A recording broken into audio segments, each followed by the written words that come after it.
Before we start, this episode of Gayish features discussion of the harmful practice known as conversion therapy. This includes references to religious trauma, self-harm, and suicide. If that is something you prefer not to hear, or if there's any possibility that will be a trigger for you in any way, we suggest you please skip this episode. There is a list of resources available for support on our website at gayishpodcast.com/help. And now, enjoy Gayish. When you know that you are queer, but your favorite drink is beer, that's gayish. You can bottom without stopping, but you can't stand going shopping, that's gayish. Oh, gayish, you're probably gayish. Well, life's just too short for narrow stereotypes, so it's gayish. We're also gayish. It's Gayish with Mike and Kyle. Hello, everyone in the podcast universe. This is Gayish, the podcast that knows if you've been naughty and likes it. That's from Frank. Oh, Frank. Thanks, Frank. Do you ever get called Frank? You have now. Yeah, Frank. Thank you. I'm Mike Johnson. I'm Kyle Getz. We're here to bridge the gap between sexuality and actuality. And today, my over-enthusiastic entry was to make up for the fact that I'm fucking knackered, Kyle. You're knackered? Yeah. Boy, you've been in a different country. Boy, have I. I'm exhausted. Yeah. What? Why? Where have you been? A real thing that's true. It takes 28 hours to get from Bangalore, India to Seattle, Washington, at least the way that I did it. And I don't even know who I am or what day it is. Is this a podcast? You're talking. Don't worry. You're doing great so far. You're doing so good. Just keep talking like you are. Okay, great. It'll all work itself out. Are you tired? Yeah. Are you? Okay. Sort of. Oh. I feel like I can taste colors. Oh, you're high on drugs. but I didn't take any. But just emotionally. Yeah. Yeah. Okay. This will be a fun episode then. It's going to be great. We're going to talk about conversion therapy. The very serious topic while Mike is a little loopy. Yeah. Bring some levity to the situation. I hope so. Okay. Levity. That sounds like a good drug.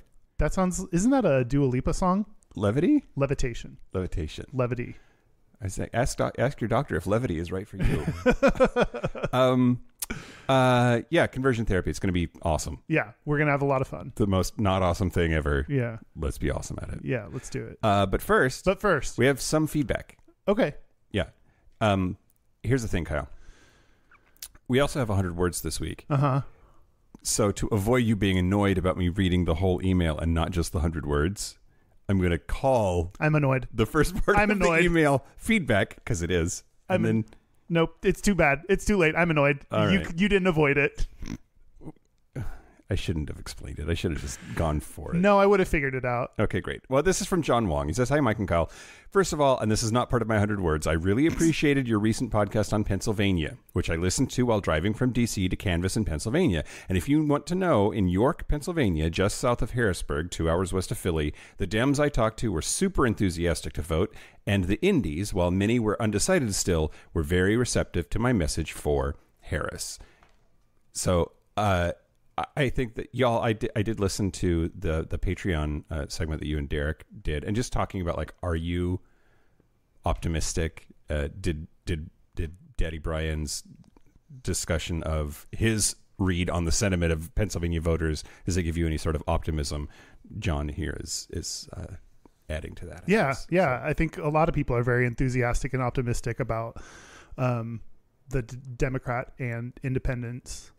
Which is a great sign. That's great. Especially like people that know, like him, that are like on the ground talking to people. That's great to get their perspective. Yep. Great. Nailed it. We have 100 words this week. Yeah. So at a certain level of Patreon, if you send in 100 words, I will read them. No matter what they are. You could. It's also known as the use Mike's hole benefit. Mm-hmm. Use my hole. Here we go. It's from John Wong. Oh my God, that's so crazy. It says, "While it is extremely important to vote this year, be sure to go down the ballot and not just vote for president. There's a ton of important ballot measures this year in many states, so I'll highlight a few. In California, please vote yes on Prop 3, which will repeal Prop 8 and enshrine marriage equality into California law. In Arizona, Colorado, Florida, Maryland, Missouri, Montana, Nevada, New York, and South Dakota, please vote to protect abortion access. In Nebraska, vote yes on Initiative 439 and no on Initiative 434 to expand abortion access. Thanks." Thanks again for everything. Be sure to get out the vote. Best, John. Yeah, LGBT rights and abortion access are two big things that are on the ballot this November. So yeah, pay attention. Vote, fuckers. Yeah, do a search of how to vote and figure out how to vote. And then do it. And then do what it says. Do what the Google AI says. Vote early and often, everybody. Yeah. Is that it? Yeah. And now the news. Shut your mouth hole. It's time for your ear holes. News. Okay, so news the first, Kyle. John just mentioned one of the examples, but there is, believe it or not, in the United States, in next month's election, there are 3 states that are actually voting on marriage equality, of all fucking things. That's wild in this day and age. But I mean, they have to, because they have to try to protect marriage equality in case something happens at the Supreme Court to overturn it, which is horrifying thinking, but you got to plan. So marriage equality was established nationwide by the United States Supreme Court in its 2015 ruling Obergefell v. Hodges. And then President Joe Biden in 2022 signed the Respect for Marriage Act, which protects it at the federal level. But it's still on the ballot in 3 states this November. And here's why. The Supreme Court recently overturned Roe v. Wade, which protected abortion access nationwide. So they're like racing backward as fast as they can on things like reproduction.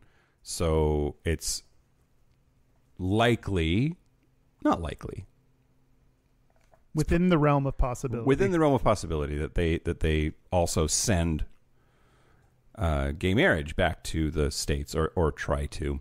And then, depending on what happens in Congress, it's just Congress can do whatever it wants to. Every 2 years, we could have gay marriage and have gay marriage go away, and have gay marriage and have gay marriage go away.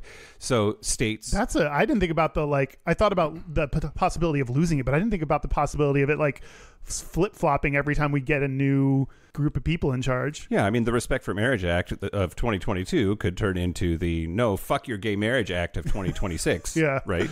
Yeah. And then back and forth like a game of ping pong. Which, by the way, I was in Bangkok, Thailand. Mm-hmm. Do not go to a ping pong show. That's ping pong show? Yeah. Why not? Well, you know what that is, right? No. Yeah. What is it? People who can shoot ping pong balls out of orifices of their body. Oh, yeah. It's not a show of people. Do they have paddles? Do they use paddles as part of this process? Not that I saw. Okay. Okay. Okay, so here's the thing. So people misunderstand this about our system, our legal system in the United States. If the Supreme Court says something is true, it is true. Mm-hmm. But that doesn't mean that it just magically, automatically rewrites the laws of the states that have laws in place that are against whatever it was that the Supreme Court said. They're just unenforceable. Right. So there's a lot of states that are trying to fix the fact that they enshrined a ban on same-sex marriage in some way in their constitution or in their statutes. So, for instance, California, this is the one that John Wong mentioned in 100 Words. Prop 3 this year asks voters to repeal Prop 8. So in 2008, there was a ballot initiative in California called Prop 8, which we've talked about several times on the show, that temporarily revoked marriage equality in the Golden State. So Prop 8 was struck down in court in 2013, but remains part of the state's constitution. The California state constitution says that marriage is between one man and one woman because of fucking Prop 8. So Evan Lowe, who is a real hottie, and is running for Congress, if I recall correctly, in the Bay Area. Derek will look that up for me, I guess. I don't know. Anyway, it said, quote, voters deserve the opportunity to remove a black mark from the California Constitution. Colorado needs to also remove an anti-marriage equality amendment from its constitution. The amendment was nullified by the Obergefell ruling, but it's still there with the threat of enforcement if the Supreme Court overturns marriage equality, which Justice Clarence Thomas has said that he wants to overturn marriage equality. Mm-hmm. Oh, I didn't realize this. Oh, this was important, Kyle. Oh, what? The Respect for Marriage Act at the federal level requires all states to recognize same-sex marriages from other states and requires federal recognition of same-sex marriages, but states wouldn't have to offer equal marriage rights if Obergefell was overturned. So let's not so hypothetically say your home state of Texas. If the Supreme Court was to overturn Obergefell, yeah, Texas could stop allowing people to get gay married. Right. They would just have to, if someone in Colorado got married and then traveled down to Texas, they have to say they are still married. Which, when my ex-husband and I went through the period of time where we were married in Washington and not married in Texas, and it was pretty fucking terrible. Yeah. Anyway, and then last is Hawaii, which was once expected to be the first state with marriage equality, but wasn't. Voters in 98 approved an amendment to the state constitution giving the legislature authority to limit marriage to opposite-sex couples. Quote, it is the only section in our Bill of Rights that was inserted to deny a right. That's Jeff Hong, a marriage equality activist. Hawaiians will vote on a ballot measure that would remove this amendment. I just think it's really interesting that, like, there's similar things like, I'm going to fuck up the details here, but, like, it was like Alabama or Tennessee or one of those fucked up places, like, only, like, ratified the Equal Rights Amendment, like, a couple of years ago. Oh, interesting. Despite the fact that it's been since the 70s, it's been in the Constitution. It just, there's a bunch of stuff, like, states can still not toe the line as much as they want to not toe the line and just continually be in this, like, no fuck you state. Right. And it's really interesting. Hopefully some of that gets fixed this upcoming election. Hopefully some of that gets fixed. Yeah. News the second. Yeah. So the Republican nominee for lieutenant governor in Indiana says basically he's afraid of pronouns. Pronouns are a scary beast. When you learn about them in fucking first grade, they're horrifying. Says that as lieutenant governor, if any state worker with pronouns in their email signature are discovered, he will fire them. Wow.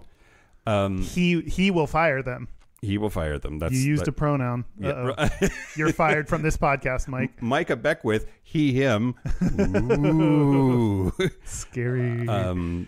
Yeah, he was speaking at the Monroe County Republican Party's October 1st dinner meeting and said that putting pronouns in your email signature is a marker of far left ideology. Yeah. Which shouldn't be the case. I suppose you're right, but fuck you. But he said, quote, if I get an email from anyone in my office or in agencies that I oversee as lieutenant governor and their signature has their pronouns on it, they're going to be gone. He said that that's because employees who acknowledge gender diversity don't have a grasp on reality. What's up, Mike? Show me on the doll where the pronouns touched you. Yeah. You dickbag fuckface assholes. It's the easiest thing. We do it all the time. If someone says, my name is Michael, I go by Mike, then you call them Mike. Yeah. You just call them by the name they request. It's that I go by my middle name. Cool. I'll now call you by your middle name. Like, people all the time request that you call them a different name, or of a dog, if you say, like, oh, is it a boy or a girl, so that you can use the right pronouns with a fucking dog. Yeah. It's so easy to use the name and pronouns that are requested of you. It causes you no personal anguish or pain. It's totally easy. Like, sometimes people have gender nonconforming voices. That's a thing that's true. And if you're like, well, ma'am, blah, blah, blah, and they say, no, I'm a man, then you switch to, like, you say, oh, I'm sorry, sir, and then you go on. Yeah, right? exactly. Like, what the fuck is the fucking problem, you fuckers? Yeah. Fuck you. Yeah, fuck you. Shitbags. Yeah. Yeah.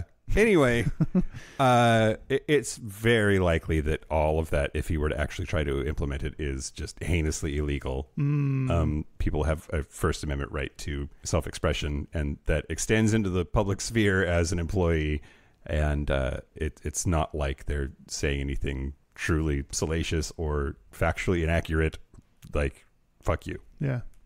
But this is where we're at, Kyle. This is how people on the right are winning elections.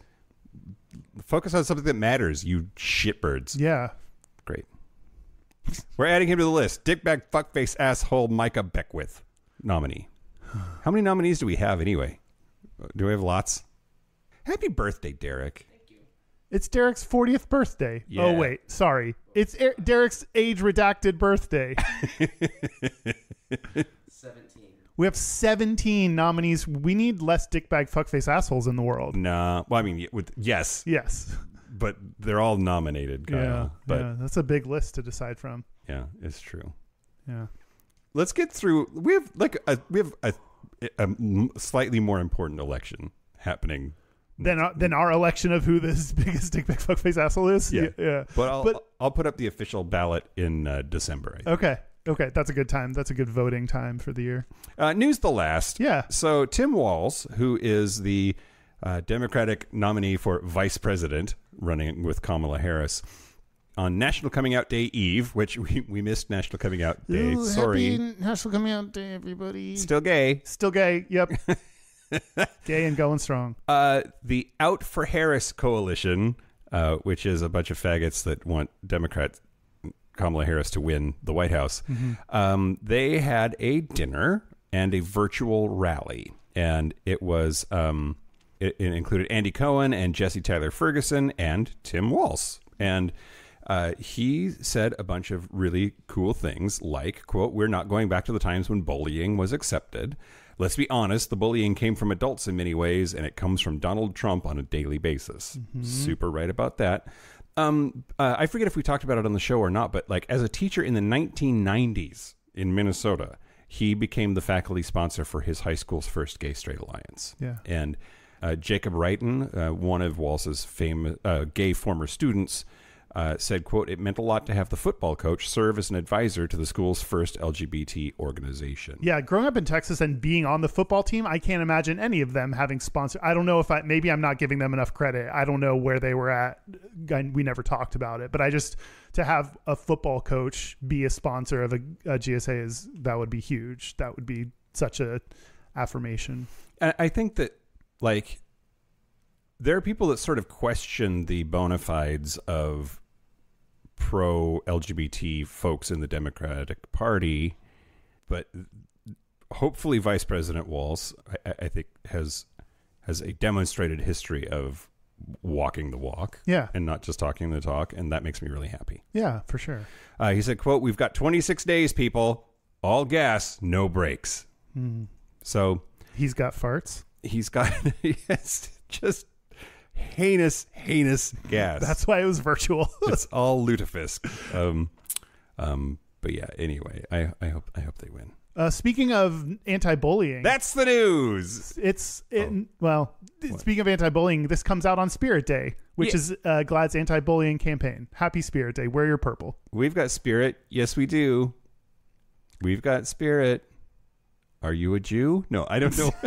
You sound so enthusiastic, Mike. I can feel it radiating from here. I don't know. Spirit Day. Yay, Spirit Day. Yeah. Right.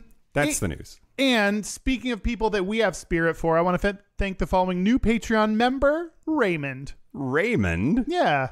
Everybody loves Raymond. Yeah, that's what I was going to say. Fuck. Too obvious. He gets that all the time. He hates us now. He just canceled. I just saw on Patreon he canceled. I wonder how many people have canceled. Oh, after they heard what they said about them? We lose a quarter of our Patreon members because of just reading their name, the act of reading their names and us saying shit about them. Sorry, Raymond, you're lovely. I'm sure people still like you. That part is true. But I don't know if any of that is true, but anyway, if you want ad-free episodes a day early, if you want to use Mike's Hole, if you want a discount on the merch store, there's lots of benefits that you can get. Go to patreon.com/Gayish podcast. Do it. Do you want to talk about conversion therapy? No. Okay. Of course not. Yeah. What? I mean, it's bad, Kyle. It's real bad. And I don't know. We're going to try to bring our classic irreverence and levity to it, but it's horrifying. Yeah. It's a horrifying thing that is, I don't know. This is going to be rough. Yeah, we're going to try to convert them into believing that that's not possible. Right. Oh, I thought you were going to say to Gayish listeners. Oh, aren't they? That's a mind fuck. Yeah. If they're hearing this, they're already listening, Kyle. But like a regular, but they're not like they may be listening, but they may not be listeners. Oh, okay. Yeah. You can fuck dudes. So that doesn't mean you're gay. Yeah, exactly. Okay. Actually, yeah. Okay. Okay, great. What are we going to talk about? Let's talk about conversion therapy. I am going to talk to you about the history of conversion therapy, just because there is a lot there. But it does mean, in typical Mike fashion, we need to sort of calibrate on what conversion therapy is. And for once, you're asking a question I think that is very good. Okay. Other times you're like, what is a TV? Like, what is a dog? And we have to be like, do the basic act of defining what the thing everyone knows is. Conversion therapy, it makes sense to be like, what is conversion therapy? Because I think there are lots of things that it could potentially be, but yeah. I think the classic thing you think of is like someone trying to shock someone, like showing pictures of penises and shocking someone, like doing like these kind of horrendous. That's my ass. It's horrendous. Horrendous kind of torture techniques to try to get people to have an aversion to the same gender. Yep. Well, and aversion therapy is one of the sort of camps of conversion therapy. But let's break down the words. So conversion and therapy. Conversion, we mean typically we mean any attempt to change someone's sexual orientation or gender identity. Mm-hmm. That's they're trying to convert from one place to another place, usually towards cis heteronormative orientation. My God, can you imagine if there was gay conversion therapy? Like, make me gay. I want to be gay. There is, and I have an example that I'm going to talk about a little bit later. Shut the fuck up. I only care about that. Okay, great. So that's the conversion part. Now, usually, to me, I didn't really think about like conversion therapy for trans people until I started doing the research for the episode. I think of conversion therapy as being strictly about sexual orientation, but I do too. But that's not the case. Right. I do think that that's going to be the focus today, partially because we're both gay men, and so I just want to acknowledge that like there is also conversion therapy to try to convince trans people that they're not trans. Right. And we'll touch on it, but it's probably not going to be the focus. Yeah. I read something that was like, how do you know whether you're in a conversion therapy? Because it may not always be obvious if the thing you're in is, and one way is to request that they use a specific name and pronouns. And if they don't respect that, that's an easy early tell that you're in a conversion therapy. Yep. Agreed. But okay, so we define the conversion part. The therapy part. So I also think that modern conversion therapy has focused on talk therapy as being what is the modality, right? That like you're going to sit down across from a therapist, a mental health professional of some kind, who's going to then talk you through your orientation and quote unquote fixing it. But talk is very much the approach. Yeah. Largely because other kinds of conversion therapy are torturous or horrific in ways that we just don't tolerate as a modern society anymore. Yeah. That doesn't mean that it isn't still attempted, especially in places that aren't the United States. But there's therapy like something that is therapeutic, and then there's therapy like BetterHelp. Right. Right. And it means both, but I think that in the world of conversion therapy, although we mean talk therapy usually, it can be any number of ways of accomplishing it, like aversion therapy that you were just talking about. Yeah. So, okay.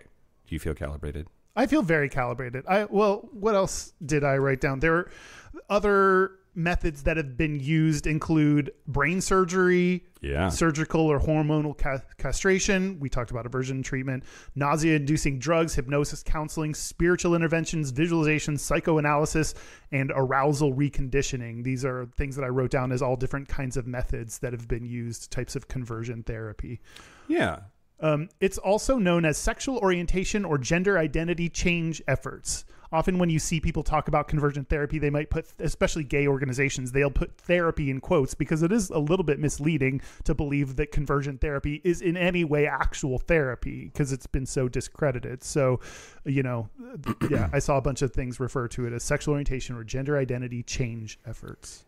I do think that now is maybe a good time to say that there is scientific consensus that none of this works. Right. It is all bullshit. And in fact frequently causes significant long-term psychological harm to people that go through it, which I'll talk more about in Gayest. Yeah. So just, I don't know, there was a time when I thought, because of my own journey, that I really wanted it to be a thing that would work. Yeah. Yeah. And it sort of made sense to me that it would work. And I didn't go, but I did like research it. And just, yeah. You researched conversion therapy? Yeah. Huh. I didn't want to be gay. Yeah. Why would I want to be gay? Yeah. It's hard, Kyle. Yeah. Now it's hard.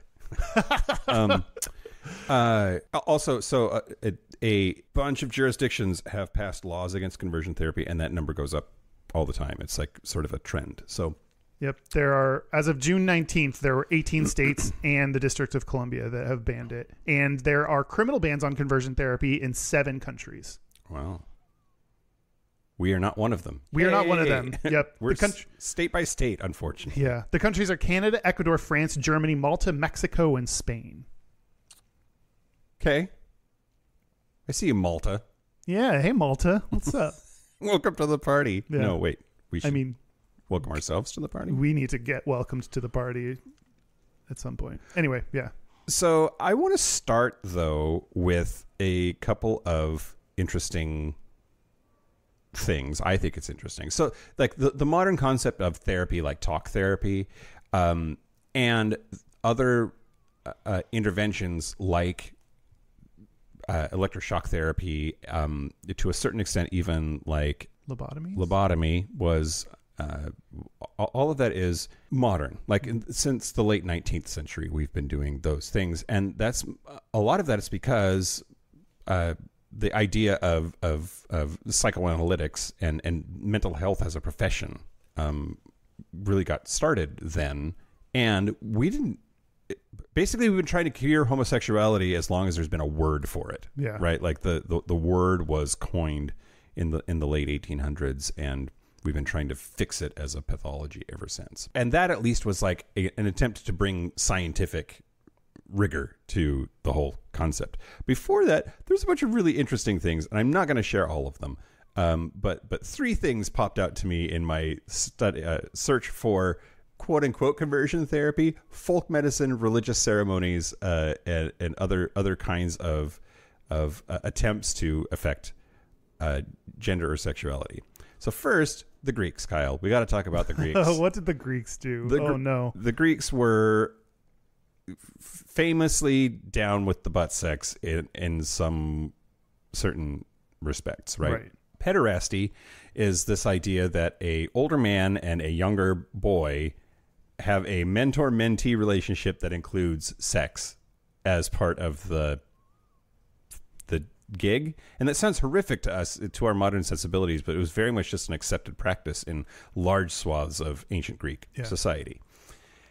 What I thought was really interesting is that apparently in ancient Spartan weddings, the bride would cut her hair short for the wedding and dress like a man to help the husband's transition from homosexual to heterosexual relationship easier. I think you've told me that before. I think you've shared that fact before, which is hilarious. It's hilarious. It's absolutely hilarious. But this idea that like the conversion therapy for the Spartan groom was that his bride would be as dudeish as possible. Look like a boy so that I can ease myself into having sex with you, a woman. Right. Yeah. I think that's wild. That is wild. And another is that for lesbians in medieval Europe, it was wild because they obviously thought of identity and sexuality differently than we do. That's just true. I mean, the word gay didn't even exist. But lesbians got to fly under the radar way more than gay men did because it was all about penetration. Right. We care so much about the penis. Oftentimes lesbians aren't mentioned in laws or aren't considered. Like straight dudes think they're hot, so they kind of get a pass for a lot of things. That's right. But it's also it's about penetration, but it's also about procreation, and those things are often interrelated. And right. So But one of the ideas about what made a woman a lesbian was that she didn't want to have children.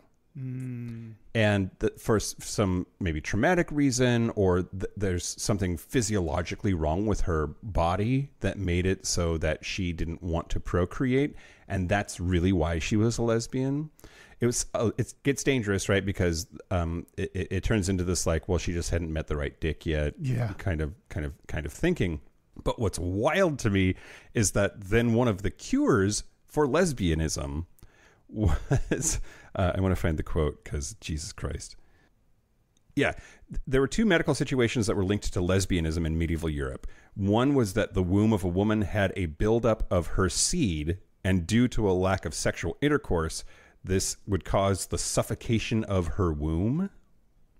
So this whole thing about you just haven't had enough dicks up there. Yeah. That's why you're a lesbian. So the cure was for a midwife who was a woman to put hot items inside of her vagina to bring her to orgasm. Oh.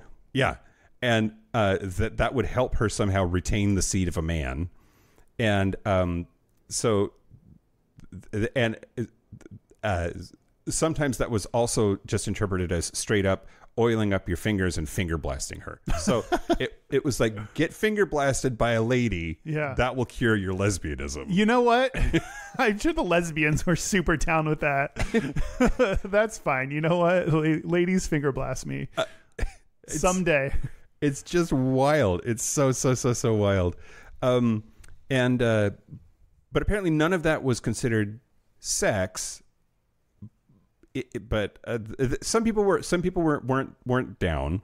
By the 13th century, because this is a very old series of therapies, big old quotes around therapy. But by the 13th century, there were religious leaders in the Catholic Church that were saying that forced marriage was a solution rather than finger blasting, which I don't know. That's not great. Yeah. There's so much stuff about dildos and using dildos and like that is viewed as being like the worst thing that like women could do to each other because that made it sex and therefore made it sodomy. Oh, so like women doing that together without a man there, right? Was okay. Got it. It's all about penetration. It's all about the penetration. Yep. Yeah. And then the last thing that I wanted to touch on in this little section here is celery. Oh, okay. If you would have given me 100 guesses, I mean, sure. One of the theories about being a homosexual man was that it somehow was related to not being horny enough. Okay. The idea was if you were horny enough, if you were driven to procreate enough, you would want to put it in a girl. Oh, right. And get her pregnant. So the fact that you only want to hook up with dudes means that your libido is too low. Okay. Which, I don't know, there's some kind of weird consistency there. You can kind of follow. Like even though that at some point turned into like gay men are horny and like fuck way more than anybody else. That was not the case at this time in this sort of thinking. But celery apparently was supposed to be a way to increase your libido and therefore was a way to cure homosexuality by giving you boners. Celery is the least exciting of all the vegetables. I don't know why you would that it's just so bland and uninteresting. Well, there was a French philosopher and physician who said, quote, "It is enough to stress that celery is not in any way a salad for bachelors." Because if you eat salad or if you eat celery and you're single, you're going to have to jerk off and that's bad. Like stay away from celery unless you're married and can immediately put a baby in her. Yeah. God, celery has never gotten me horny once in my life. I don't even I like it in a Bloody Mary, I guess. Oh. That's about it. Yeah. But yeah, so celery was considered a cure for homosexuality because it would make you want to knock a girl up. Sure. So there are also, and I won't go super into it, but there were also like in different kinds of witchcraft. There were spells that would help to change someone's sexual orientation or gender identity or both.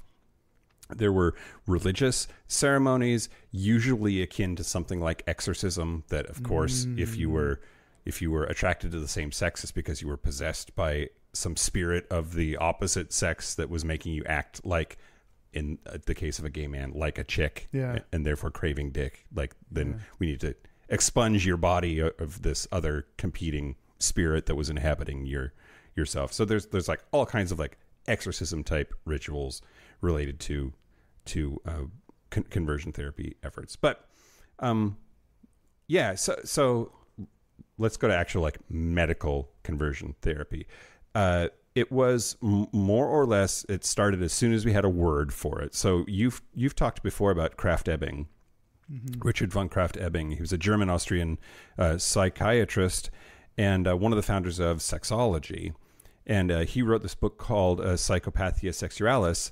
And in that book says that you can cure homosexuality through hypnosis.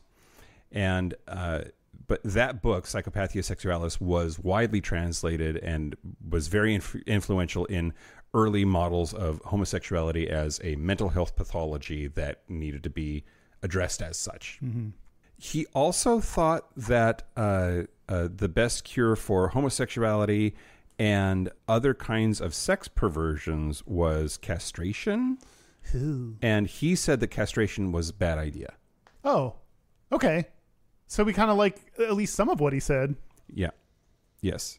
Yeah. He also thought that like there was this thought that like jerking off could make you gay, and that's why I'm gay. He thought that stopping boys from masturbating was not going to help either. But Eugen Steinach, I don't know. He's Viennese. It's German. Say it that way, probably. But he was on to this whole thing about like it being somehow related to the testicles, and his plan. This is gross as fuck. Oh God. Okay. Not only would he remove your testicles, but he would replace them with a straight dude's testicles. Huh. The idea was you just need some straight balls. Where would they get the straight testicles? From dead dudes. You'd get a cadaver's testicles? A straight cadaver's testicles, Kyle. Shit. Yeah. Wow. Ew. Yeah. That couldn't have been sanitary back then. Well, also, not only did a lot of them die because of rejection, they would reject the straight testicles, which that's funny. But also it never worked. Yeah. So no. Nope. We got to talk about Freud. Freud did believe that conversion therapy was possible in a clinical setting, but only in some cases. He thought for the most part that there was nothing that could be done to change the fact that a person was homosexual. And that was somewhat controversial for the time, and I suppose could be considered controversial today. Right. But he didn't believe that forcing them to have straight sex would help, that there was no way to change the level of pleasure that they would get from gay sex. He thought that the focus should be on alleviating the pain caused by social disapproval. Yeah. And preach. In 1935, a mother asked Freud to treat her son, and he wrote back to her this letter. Quote, "I gather from your letter that your son is a homosexual. It is nothing to be ashamed of. No vice, no degradation. It cannot be classified as an illness. We consider it to be a variation of the sexual function produced by a certain arrest of sexual development. By asking me if I can help your son, you mean, I suppose, if I can abolish homosexuality and make normal heterosexuality take its place. The answer is, in a general way, we cannot promise to achieve it. In a certain number of cases, we succeed in developing the blighted germs of heterosexual tendencies, which are present in every homosexual. In the majority of cases, it is no more possible. It is a question of the quality and the age of the individual. The result of treatment cannot be predicted." Freud thought everybody was born bi and that they sort of learned to be straight through social sculpting. But basically, gay or straight or bi, wherever you landed, was pretty much stuck. Right. which is super, super interesting. Yeah, for sure. But for him to say, like, he also was famously atheistic and didn't, like, have any of the sort of religious bullshit associated with it. So he's like, it's not immoral. It's maybe a pathology, but it's certainly not an illness. Right. And there's nothing that you can do about it once it is set in. Yeah, we haven't talked too much about religion quite yet, but religion plays a huge role in why people think conversion therapy might work. And people that do conversion therapy are often religious leaders. Fucking religion, man. Yeah. Anyway, lots of different kinds of conversion therapy popped up over time. There's aversion therapy, which you touched on at the beginning, but that's using electric shock or nausea-inducing drugs during presentation of same-sex erotic images. So, like, here, look at this gay porn. Yes, let's show you gay porn to help get rid of your desire for gay porn. And then shock you or make you throw up or hurt you or burn you. That's another or ice baths. Freezing, burning via metal coils, or hard labor, which I don't know how that's supposed to help. I mean, I am very lazy, but I doubt it would make me less gay. Yeah. Brain surgery, especially lobotomy, was used. Castration and transplantation, we talked about that, and that wacky dude. Ex-gay or ex-trans ministry, which I'm going to talk about the colossal failures in that whole industry a little bit later in the show. Hypnosis, straight talk therapy, psychoanalysis. Then there's also marriage therapy. They just marry you off to someone of the opposite gender and hope that fixes you? Exactly right. Huh. Well, a lot of people practice that. Yep. I tried it on myself. It did not work. Yeah. Anyway, by the late 1970s, most mental health professionals and science pointed to the idea that conversion therapy is ineffective in all of its forms. And the movement to then ban it started and really reached a point. There was a big step back that was taken again because of AIDS. HIV AIDS sort of created a new level of stigma and fear of homosexuals and homosexual behavior that sort of reintroduced this desire to stamp it out using things like conversion therapy. Yeah. Even though the science was clear, there was still a cultural thing that was happening. Yeah. It was really in the 2000s that we started getting serious about getting the word out that, like, all of this is bullshit. Don't attempt it. You're just hurting people. And we started seriously putting the kibosh on it. You were going to talk about Gayda? I have some Gayda, yeah. So I have a little bit about the impact of conversion therapy and who's affected by it. So let's start with the humanistic and economic burden of conversion therapy among LGBTQ youths in the United States. Youths. That is a report by Anna Force, Casey Pick, Gabriel Tremblay, Shrina Malavi, Amy Green, Karen Sandman. This is in what? I love the Sandman. It's a really good show. This is from JAMA Pediatrics, a monthly peer-reviewed medical journal published by the American Medical Association. Yeah, JAMA or JAMA? I don't know. It's good. Yeah? I hear about it all the time. Really? Yeah. What are you talking about? You Journal hear about of the American Medical Association? JAMA. Oh. JAMA. Yeah. JAMA. It's real. It's like it's important. That's one of the ones that, like, when they talk, you listen. Oh, okay. The American Medical Association is one of the groups that opposes conversion therapy, as do all major medical associations, but usually that's one listed because it's such a big organization and well-respected. That's interesting, of their journal. This came out in 2022. Okay. They reviewed, I love a review of it, all the existing literature, because it's like one place to go to analyze all the studies that have been done. So you kind of get this meta study of what's going on, what's the state of knowledge as we know it. Yep. And this is a review of 28 publications. Conversion therapy. I just don't know. How do you know when you're done? Do you review everything, or do you just, like, make a best effort? I think you got to review everything. Well, I mean, you got to make your best effort to review everything. You got to do both. I feel like Gen AI is going to do this for us in the future. Oh, going to find. I think it'll at least help you identify all the available information that you would then review manually. Yeah. I'm going to try to make my Chat GPT gay. I'm going to try to convert it. Chat GPT? Yeah, exactly. What is it going to be called? Do you know all the virtual assistants have names? Or are you going to call it like Stewart? That's perfect.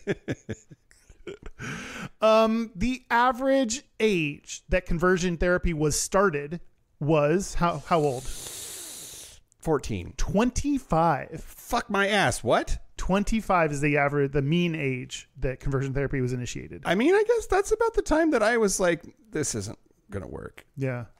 No. Huh. I've tried. I have failed. And time to embrace the dick. Embrace the dick, everybody.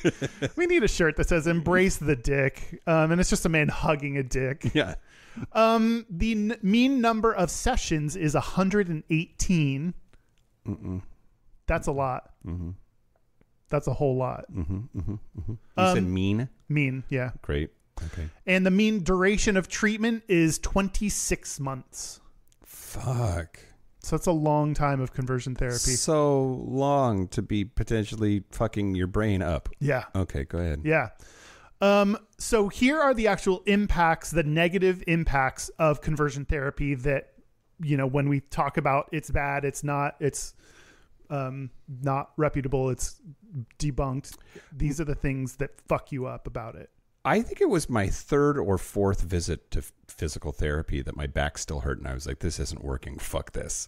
I can't imagine for 26 months in a row thinking like, okay, it's going to start working any day now. This is wild. Okay, yeah. Yeah. That sucks, right? Relative to those that didn't undergo conversion therapy, those that did experience the following: serious psychological distress. Mm-hmm. That is 47% for those who underwent conversion therapy versus 34% for those who didn't. Because we experience all these things. None of these things are unique to people with conversion therapy. They just experience it at higher rates. Mm-hmm. So depression is 65 versus 27%. So that's a huge jump in the amount of people that experience depression. Mm-hmm. Problematic substance use, that's 67% versus 50%. And of course, attempted suicide, that's 58% versus 39%. Wow. Okay. So those are some of the side effects of conversion therapy. None of the side effects, of course, are actual conversion from gay to straight or from trans to cis. And now over to a Williams Institute report that talks a little bit more about how many people are impacted by this. Serena or Vanessa? Yes, every time, Mike. It's funny every time. The number of people affected, almost 700,000 LGBT adults aged 18 to 59 in the U.S. have received conversion therapy. You poor fuckers. Including 350,000 LGBT adults who were subject to the practice as adolescents. Okay. There are 16,000 LGBT youth aged 13 to 17 who will receive conversion therapy from a licensed healthcare professional before they reach the age of 18. Jesus. And that is, of course, because there are, at least at the time of this report, there were 32 states that don't ban the practice. So you can go to a licensed therapist who practices conversion therapy. Fuck. 10,000 LGBT youth live in states that ban conversion therapy and have been protected from receiving conversion therapy from a licensed healthcare professional. That's good. So although I bet they try to figure out a way around it. Yeah, I mean, fuckers. Like, instead go to your religious leader isn't technically a licensed therapist and you're allowed to meet with them. And they can say whatever crazy thing they want to because religion. Yeah, because religion trumps everything. And an estimated 57,000 youth across all states will receive conversion therapy from a religious or spiritual advisor before they reach the age of 18. Wow. The public opinion of conversion therapy, there was a 2019 national poll conducted by Ipsos and Reuters that found that 56% of U.S. adults support making conversion therapy on youth by mental health practitioners illegal. It's Reuters. Reuters. Because they're rooting around for the data. Oh, okay. Well, yeah. Also, root is Australian slang for fucking. Yeah, let's root Australia. I'm a rooter. Great. So 56% supported making it illegal. Only 18% think that it should be legal. So I guess a lot of people didn't know. Yeah. So more people need to know. Yeah. Because that's not that is a majority, but not enough of a majority for my liking. Yeah. That's like right on the borderline. And, Republican attacks on LGBT people can sway things several percentage points in the wrong direction. So, like, is that what the Madonna song is about? What song? Borderline? Yes. Over the borderline. So that's the Gayda on conversion therapy. Okay. You wanted to talk about ex-gay ministries? Oh, well, I mean, want to is a strong word. I mostly just wanted to talk about how fucking stupid these people are and how hilarious it is that it totally failed. Yeah. Okay, so the first contemporary ex-gay ministry was called Love in Action, which, that's gay. And they renamed themselves Restoration Path in March of 2012. But it was an ex-gay Christian ministry that was founded in 1973. Love in Action. It was founded by Frank Worthen, John Evans, and Kent Philpott in Marin County, California, just north of San Francisco. A bunch of homos, yeah. And so they have done a lot of harm over the years, and they probably have disappeared. As of October 2019, the website and their Facebook page were taken down, and the California Secretary of State says that the organization has been administratively dissolved. Mm-hmm. So they weren't filling out their paperwork. So that doesn't mean that they're not still operating in some capacity, but they're definitely not what they used to be. Mm-hmm. But they were trying to provide a biblical response to conversion therapy and provided resources to clergy or other people involved in the church to pray away the gay. The phrase "pray away the gay" came from this whole thing. And there are lots of other organizations that have similar charters. But what's interesting about this one is it was the first one. And but there's a couple of controversies that are worth noting. So John Smid said he became a Christian in 1982. He found that his religious conviction was incompatible with his homosexuality, and so he entered into a relationship with a woman, and they got married. In 1986, he joined the leadership of Love in Action, eventually becoming executive director. He left Love in Action in 2008, and then by 2011 on his website said that, quote, homosexuality is an intrinsic part of one's being and that change, repentance, reorientation, and such cannot occur. Said, I have never met a man who experienced a change from homosexual to heterosexual, despite being executive director of this organization for fucking, 22 years. Wow. I would think they'd have some, like, one example of someone who just claimed to have been changed, but maybe he just knows that none of that was real. Yeah, well, I mean, there are lots of ex-gay ministries still in operation that still have leadership that is claiming that what they do works. And there's an archetype, though, of the dude who's like a believer in Christ who admits same-sex attraction. I struggle with same-sex attraction. And but God is helping me to, not act on those urges. Meet my wife, Karen, who like is for sure totes a lesbo also. And look at our lovely family who's super well adjusted because they have a faggot for a dad. Yeah. And then ultimately they then later come out and they say, no, it doesn't work. It never worked.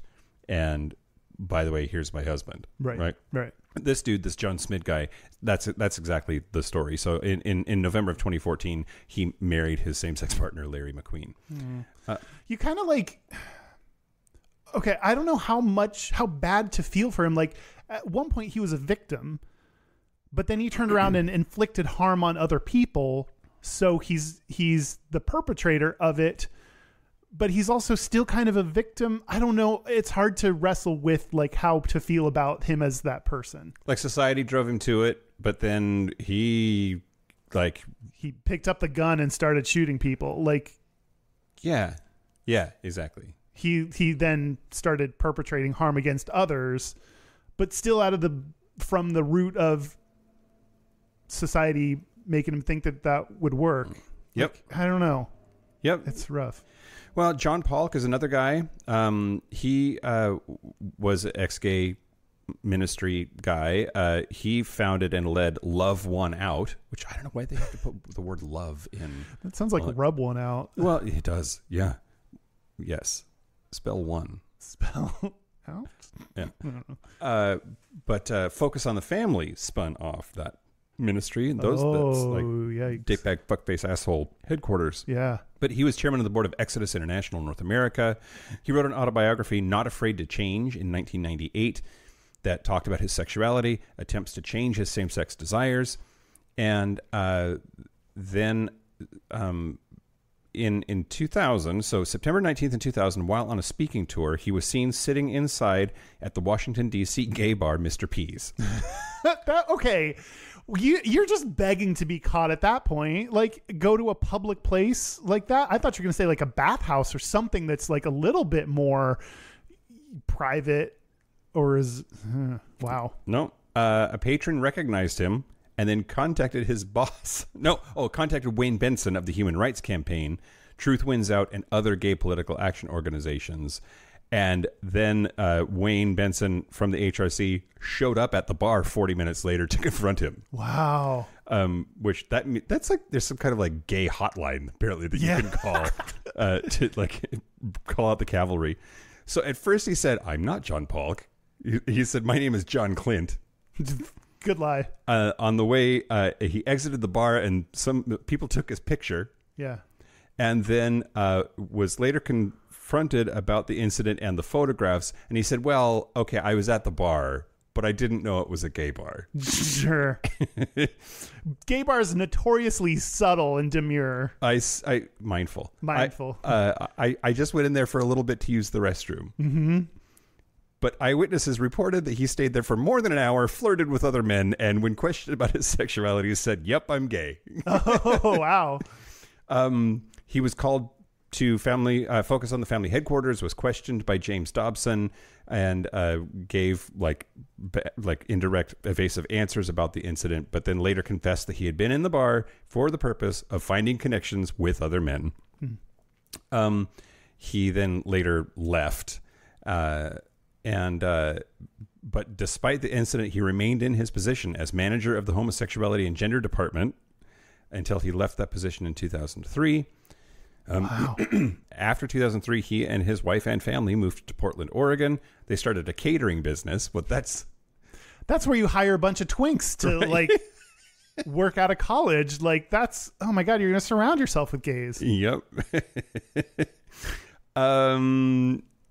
And in April of 2013, he publicly disavowed his belief in gay reparative therapy, announced that while he remains a devout Christian, he also identifies as a gay man, no longer formerly gay, which is how he called himself. He believes that reparative therapy is both futile and harmful, announced that his marriage was ending, and he issued a formal apology for his role as an advocate of the movement. I expect that he has also entered into a long-term partnership with another man since then, but that's where the story ends. I didn't look into it any further. But ex-gay ministry, first of all, we know that the most virulent homophobes are more likely to be gay. Mm-hmm. That's just true. It's like a reaction inside themselves. They hate the fact that they are gay so much that they have to become super anti-gay in everything that they say and do. And some take it to the next level of starting these kinds of organizations. Yeah. Sounds like a coping mechanism to me. Too. Absolutely. 100%. Yeah. And then ultimately, despite not only being I'm not only the president, but I'm a client for that's the men's hair thing, right? Hair Club for Men. I'm not only the president, I'm also a client, a member. Yeah. Anyway, despite like becoming like the best at anti-gay conversion therapy horseshit over and over and over again, it fails. It fails in a colossal way. They get caught at a bathroom or a gay club or a bathhouse or something. Ultimately end up leaving their marriage and hooking up with a dude. It just happens over and over and over again. Yeah. It's wild. Yeah. And the fact that people still, in spite of all this evidence, believe that it can do what it does is crazy. And it's overwhelmingly harmful. Mm-hmm. And the fucked up thing is that because Jesus, you get to do it. Right. I think freedom of religion is fucked. Yeah. I am so super anti that these days. I don't know. Cancel me. I don't care. It just is.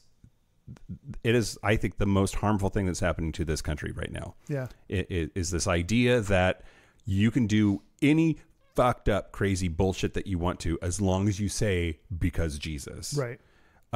It is horrible. Yeah. Horrible. And I'm sad now. Yeah. Well, we weren't going to make it out of our conversion therapy episode happy, so It makes sense. Speaking of which, for the Patreon segment, we're going to talk about ways in which we're unhappy, and you're going to ask some questions that are, I'm sure, going to make things worse. I can't wait to ask you some of these questions. They're fun. They're lighthearted and playful, like all of conversion therapy. I'm going to tell you quotes from some survivors. Okay. This is an article from stonewall.org.uk. Great. What up, UK? Yeah. They also are wrestling with conversion therapy. Big Fatty just calls it the yuck. I love that. Let's see. First, Liam, a trans man in his 30s, said, quote, "One of the most destructive impacts was that I began to believe I was unlovable. After all, if I was being told that even God couldn't bear who I am, then it was, and sometimes still is, difficult to see how I am worthy of love." Oh, God. So horrible. To the religious aspect of this is saying that God doesn't love you because of who you are. Of course, how can you believe that anyone else would love you if you're all-knowing, all-genius, all-doing God can't even love you? Yep. Makes sense. Yep. Eli, a gay man in his 20s, said, quote, "Today I struggle with trauma, PTSD, and an eating disorder, which are all linked to my conversion therapy experiences. I have a difficult time with relationships, and intimacy scares me. A lot of people can't comprehend what it's like to have experiences like mine, even LGBT people. My parents still don't understand why I didn't want to have conversion therapy or why it was so damaging. They think all therapy is a good thing." Yeah. I had this thought earlier. I say on the show, everyone should be in therapy all the time for every reason. And especially queer people. Yeah. But then I got to thinking, I wonder if that's maybe the wrong message, or if we should be more careful about like what we mean, or if I should be more careful about what I mean. I don't mean go to therapy so that someone will fix you. Right. There's nothing wrong with you. Right. So if the goal for therapy is to be less gay, that's not what I mean. Yeah. Yeah. So maybe that's when I say for every reason, there's an asterisk there. Yeah. Except to change your sexuality or your gender identity. Well, I think that's the harm in calling it conversion therapy. That's why a lot of places put little quotes around therapy or, called it like change efforts, in studies, because it's not therapy. Like you can call anything therapy, but that doesn't make it actual therapy. Right. Yeah. So, I think that's one of the damaging parts about it is I could see parents thinking, oh, therapy, that's good. Let's send you there. Carolyn, a trans woman in her 70s, said, quote, "When I remembered the treatment I'd had, I would start physically shaking. In that sense that you could say that the therapy, quote unquote, worked in that it affected my body. But in terms of my mind and my thoughts, it only made me hate myself more. The treatment didn't stop or even decrease my feelings of dysphoria. I struggled with it for decades. It was only when I retired early, age 55, that I felt I could live openly as myself. And while things got so much better, I'd still have flashbacks from my aversion therapy sessions 40 years later." Wow. I can't imagine after 40 years still getting flashbacks to what you went through in conversion therapy. I mean, gay sex is hard enough without like having then like images of getting burned with a brand or shocked while looking at gay porn. Like I can't imagine. Like it doesn't make you not gay, but it sure will fuck up your gay experience. Yeah. Or has the potential to. And like that's really tragic. Yeah, for sure. Because gay sex should be wonderful and fun and hot and sexy and feel good. It sure can be all those things. It sure can if you want it And then lastly, George, a gay woman in her 30s, said, I went into total denial about my sexuality and embraced the idea that I had been, quote unquote, cured. At the same time, my mental health bombed and my self-harm increased dramatically. In 2009, I tried to kill myself. It was only last year, at age 38, I finally accepted that I am gay. Even today, when I know that God loves me for who I am, the guilt around my sexuality is so hard to shake. Yeah. Wild. Yeah. Kyle. And it's interesting to me, people that still stick around with religion. Like I don't want, there are LGBT people who are religious, even our listeners who are religious. Somehow you've made it through all of our ranting about religion and still are a listener. So thanks for doing that. But it's so surprising to me that people can go through conversion therapy, especially at the hands of their religion, and still maintain, even after coming through the other end, maintain their belief in religion. Yeah. That seems, I mean, okay. Playing devil's abacus here. Sure. Not my joke, but I love it. That's Cecily Strong's joke. There are genuinely queer affirming religions out there. Right. They are fewer and further between than they should be. Mm-hmm. And I'm trying to agree with you, but also, like, it's not all religion. Right. And it's not like the Catholic Church is shitty to you. If you are sent to a Catholic conversion therapist and make it through the other side and are still Catholic, I think that's fucked. Like, sorry. But if you want to go be part of a different Christian denomination that is queer affirming, I think I support that. Yeah. I mean, I support it. I just don't necessarily understand it. Yeah. Okay. All right. Yeah. Well, yeah. In the Patreon segment, I have a few questions that I'm going to ask you about this, and so we'll talk a little bit more about it. You mentioned that you had considered going to conversion therapy. What stopped you from doing it? I think a couple of things. One that I'm not proud of. Like, I was straight married for a long time, and I thought that even if I was to find one and start going so that it would fix me, I would have to explain to her what I was doing. She was virulently anti-mental health. And like, I said that I wanted to go to a therapist, not to fix me, but just to like process my trauma and stress and bullshit. She said, absolutely not. Huh. Forbade me from going to a therapist. Now, I think I have my theories about why. Don't have to go into those, but her insecurities led her to believe that me going to therapy was a bad idea. But yeah, so there's just like not wanting to explain it to her. But then the other thing is, I think at that time, I came out in 2008. And I think that there were enough stories of conversion therapy being harmful, not working, being religiously based and bullshit. I was too far gone at that point. Like, I knew that I was gay, was out to myself from my teen years. And I just didn't think that it was going to do any better at fixing this than anything else that I had already tried. But I did consider it. I looked into it. Yeah. There were folks that were practicing that in Washington State that were readily available before we banned it. Wow. So yeah. I don't know. And you said your folks wanted you to see a therapist when you came out, right? Yeah, and I didn't really connect this until I was reading about it and reading about how pervasive talk therapy is as one of the methods of conversion therapy. Like, I think of some of the more extreme things, but like, in retrospect, my parents wanted me to go to conversion therapy. Mm-hmm. They thought that being gay was wrong enough that they didn't specify that when they said go to therapy, and they I think assumed that any therapist would try to talk me out of being gay because being gay was wrong. Mm-hmm. And they didn't realize this, but much to my chagrin, the therapist I got was gay himself. So he wasn't going to do any talking out of anything to me. Yeah. But yeah, in retrospect, they wanted me to go to conversion therapy. Yeah. Whether they knew that that's what they wanted or not. Yeah. When you went and met with this gay therapist, before you found all of that out, Did you think you were going to get fixed? No, I was dealing with depression at the time. This was in college when I really... And every day since. And every then since then, all the time, always. But I was really struggling with a new level of depression that I hadn't known or understood before. So I actually went to therapy and said, my parents want me to come because I'm gay, but I want to, now that I'm here, talk about my depression and work on that. So that was when I first...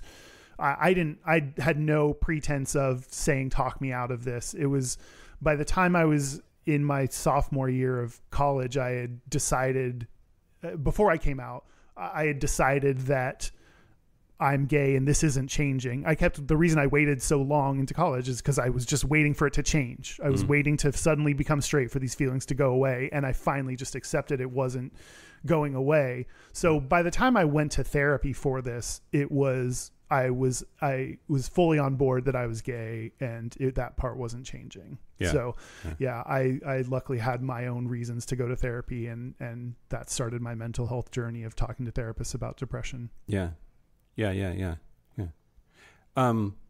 This is reminding me of a thing that I wanted to touch on. An awkward segue. Here we go. This idea that you cannot change your sexual orientation, you cannot change your gender identity. All of that's true, but that doesn't mean that your sexual orientation and gender identity cannot change. Right. It's just that you don't get to decide when and how it changes. Right. And that's an important distinction, I think, because it's entirely possible that somebody could find their orientation or identity is changing despite their best efforts, and that they might be experiencing a great deal of pain and trauma because of that. And going to that kind of therapy, like I think something is shifting and I don't like it. I need help with that. Could be valuable for somebody, but don't confuse that with conversion therapy. And just these things do shift over time. They can for some people. But that doesn't mean that you can change it. You're not in control of this. Right. Yeah. Did we do it? Yeah, I mean, I think we talked about it a bunch. I'm tempted to ask people for their conversion therapy stories, but I don't know if I can handle that. That'd be a lot. That's a lot. Yeah. I mean, feel free to share. I always like when people share stuff, and man, there's a whole shit ass pot of collective trauma to like buckle up for if you're going to sign up for that. Yeah, for sure. Yeah. I don't know. Should we take a break? Yeah, let's take a break. I'm going to make you straight, Kyle. Can't wait. Great. Break. This is the part where Mike and Kyle take a break. So are we back? We're back. We're back. We're going to do our gayest and straightest. We're going to do our gayest and straightest. But first, hey, Kyle. Hey, Mike. Still gay. Still gay? Yep. Yeah, it didn't work. Your efforts were a failure. Yep. Because that's... As are many of my efforts. That's how conversion therapy doesn't work. That's how it do. Local gay bar review. I'm going to do a local gay bar review. Okay, great. I'm going to talk to you about Teeny. T-I-N-I. Teeny in Indianapolis, Indiana. Teeny. And here it is. It is teeny. It is a small little space. Well named. I wrote here, the twink bartender is not amused by my banter. There's lots of whiskey. Has kind of an industrial vibe. The bar is 50s Formica countertop, and I kind of loved that. I went with Kelly, my coworker, friend, compatriot, Kelly, known bisexual. And she paid, so technically someone bought me a drink. Oh, perfect. But 2.5 dildos. 2.5. Yeah. It's right in around the middle, though. You know, right that's not a horrible score. I mean, I think just about average. That's I would go back there. I would drink more there. Interesting. Like, it's like if you give an Uber driver 2.5, that's like I had a real bad time. This idea of like anything less than 5 stars as a ultra failure that like lots of companies put their people through is bullshit. I reject that premise. Yeah, a 3 should be average service. That's fine. Yeah. That's perfectly adequate. Yeah. I agree. Rate, review, subscribe, and recommend, everybody. Yeah. We need your R's. We need all your R's. And then we need you to vote D. Reject Republicans. That's 2 more R's. The 6 R's. The 6 R's. Rate, review, prescribe, recommend, reject Republicans. Yep. Great. Totally.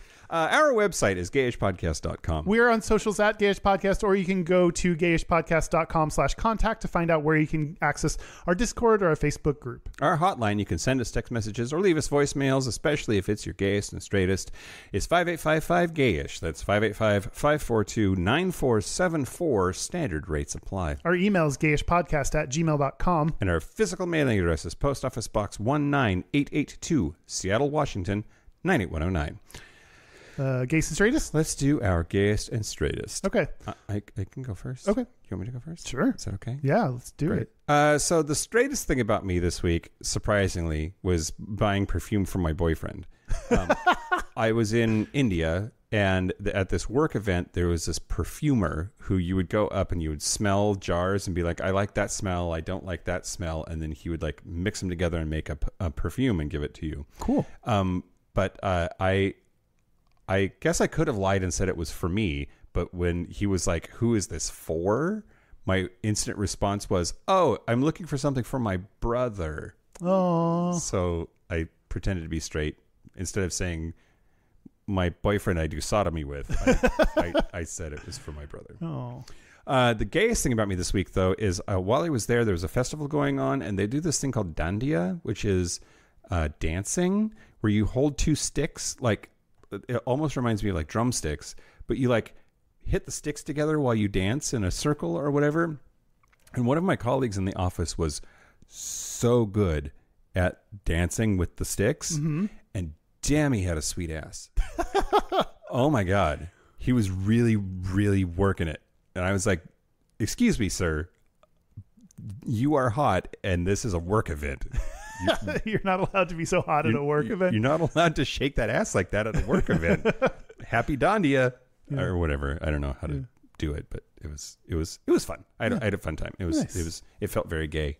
Nice. Dancing around. Yeah. How about you, Kyle? How about me? My straightest is going to a conference for work. Yeah. I feel like you have to like go and be businessy and dress up in your business clothes and shake people's hands and listen to speeches on the housing market. Yeah. You know, it just all feels very straight. Yeah. You were in Whale's Vagina for that, yeah? I was in what? San Diego. Yes. Yeah, great. Is that from Anchorman? Yeah. Okay. Yes, I was in Carlsbad, technically, where the caves are. We didn't go to the caves. Great. The Gayest is playing hooky and skipping out on the last half of the last day to go to the San Diego Zoo instead. Yeah. Yeah. Did you see any bears? Saw some bears. No. I didn't see. I saw pandas. Red panda. Okay. Little panda bear was asleep up in the distance. Oh. I saw penguins. Everyone picked an animal they were excited to see. I picked penguins with the animal I was excited to see. We saw some penguins fucking. Nice. So that was fun. Were they gay? Because there's gay penguins. I hope so. Yeah. Okay. I'm not a penguinologist, but I hope they were gay. Saw some turtles fucking too. Nice. Yeah. That was uncomfortable. Much banging at the zoo. So much banging at the zoo. I got on Grindr too, but I didn't find anyone to fuck. Oh. Yeah. Next time. Yeah. We have a listener's Gayest and Straightest. We have a listener's Gayest and Straightest. This week it's from this person. Paul Donovan. Oh yeah, Paul Donovan. Yeah. Paul, how are you? How's it going? Merry Christmas. Hi Mike, hi Kyle. It's Paul Donovan from the UK, calling in with a Gayest and Straightest. So the gayest thing I'm going to be doing this week is that I'm about to be heading out to Paris in order to attend Fashion Week. The straightest thing about me is that I will be wearing a corporate suit and tie and delivering a speech on economics. Congratulations on the forthcoming book. I'd remind you that I featured you in an entire footnote in my book, still widely available, Ideal Gift for Friends and Family. I'm sure you'll be very verse about it and reciprocate. Take care. You could have, the gayest thing, you could have just stopped it. I'm going to Paris. Like adding the Fashion Week thing made it gayer, obvi, but Yeah. yeah. Well, thanks, Paul. And call us in with your Gayest and Straightest. Call in to us with your Gayest and Straightest because we need them. Straight us with your gayest call in. Great. How you feeling now, Mike? Oh God, who am I? Why am I here? Where are you? I should eat something, maybe? Yeah, it's about that time. Okay. Yeah. Well, then let's wrap this bitch up. Okay, let's do it. I thank you to all conversion therapists. That's not a thing I want to say. Nope. Fuck you. Yeah, fuck you. All conversion therapists. Thank you to all the people that have made it through conversion therapy and come out the other end. And thank you to our super gap bridgers. Thank you to Locomotives, that's not plural. Locomotive, Kaylee Adams, Kit Oliver, Kobe Gordon, Squoggle, Pip, Andrew Bugby, William Bryant, John Crowley, Yost Osel, Jonathan Montañez, Forrest Nail, Steve Douglas, Explosive Lasagna, Michael Covington, Just Jamie, Thomas B, Dusty Sands, A. Coleman, Chris Cacciatorians, and Jerome York. Thank you for your support. Thank you for your money. That's it. This has been Gayish from the Chris Cacciatorian Studios. I'm Mike Johnson. I'm Kyle Getz. Until next week, be butch, be fabulous, be you. See you next week. See you next week.